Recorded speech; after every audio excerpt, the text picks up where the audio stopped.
নাসুমের spin ভেলকি ও তানজিদ তামিমের দায়িত্বশীল ব্যাটিংয়ে নেদারল্যান্ডসের বিপক্ষে আরও একবার দাপুটে জয় তুলে নিল টাইগাররা। সেই সাথে সিরিজও নিজেদের করে নিল বাংলাদেশ। কিন্তু প্রশ্ন উঠছে, নেদারল্যান্ডসের বিপক্ষে পরে ব্যাট করে এশিয়া কাপের প্রস্তুতি কতটা যুক্তিযুক্ত হলো টাইগারদের? কেননা ভক্ত সমর্থকদের মতে বাংলাদেশের টসে জিতে খর্বশক্তি নেদারল্যান্ডসের বিপক্ষে ব্যাটিং নিয়ে নিজেদের ব্যাটিং প্রস্তুতিটি ঝালিয়ে নেওয়া উচিত ছিল। দ্বিতীয় টি-20তে টসে জিতে আবারও নেদারল্যান্ডসকে ব্যাটিংয়ে পাঠায় বাংলাদেশ। সেই সাথে একাদশের 2 পরিবর্তন নিয়ে মাঠে নামে টাইগাররা। রিশাদ শরীফুলের জায়গায় একাদশের সুযোগ মেলে নাসুম সাকিবের।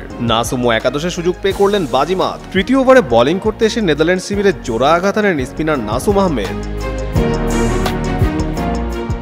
ব্যাক টু ব্যাক উইকেট হারানোতে নেদারল্যান্ড যখন কিছুটা চাপে, তখন সে চাপকে আরেকটু বাড়িয়ে তুললেন পেসার তাসকিন আহমেদ। ডানহাতি পেসারের স্লোয়ার বল উইকেটে থাকা set batter Bikramjit Singh backward point দিয়ে খেলতে গিয়ে দিয়ে বসেন নিজের উইকেট।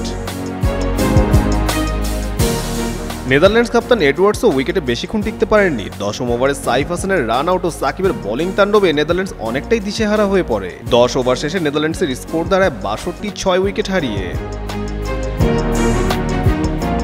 খাদের কিনারা থেকে দলকে যখন ডাচ ব্যাটারদের টেনে তোলার কথা, তখন উল্টো তাসের ঘরের মতো ভেঙে পড়ে নেদারল্যান্ডস। তাসকিন নাসুমদের আগুনঝাড়া বোলিংয়ের সামনে নেদারল্যান্ডস আরিয়ান দত্তের ব্যাটে ভর করে কোনো মতে 100 পার করে।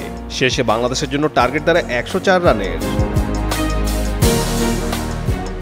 লক্ষ্য তাড়া করতে নেমে বাংলাদেশের হয়ে ওপেনিংয়ে আসেন তামিম ইমন। দুজনেই শুরু থেকে কিছুটা দেখে শুনে ব্যাট চালাতে থাকেন। এরপর সময় গড়ানোর সাথে সাথে তামিম ইমন উইকেটে সেট হয়ে রানের চাকা সচল রাখেন। ষষ্ঠ ওভারে দলীয় 40 রানে কাইলি ক্লিনকে স্ট্রেইট শট খেলতে গিয়ে কট বিহাইন্ড হয়ে আউট হন ওপেনার পারভেজ ইমন। 21 বলে 23 রান করে প্যাভিলিয়নে ফিরে যান বাঁহাতি এই ব্যাটার। পাওয়ার প্লে শেষে বাংলাদেশের স্কোর দাঁড়ায় 41, 1 উইকেট হারিয়ে।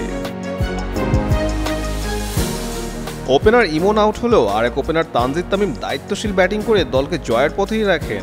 সেই সাথে লিটন দাসও তামিমকে নিয়ে করতে থাকেন সময় উপযোগী ব্যাটিং। শেষে স্বল্প লক্ষ্য তাড়া করতে নেমে বাংলাদেশ সহজেই জয়ের বন্দরে পৌঁছে যায় এবং 2-0 সিরিজ নিজেদের করে নেয়। কাজী সাকলাইন আহমেদ, যুগান্তর স্পোর্টস।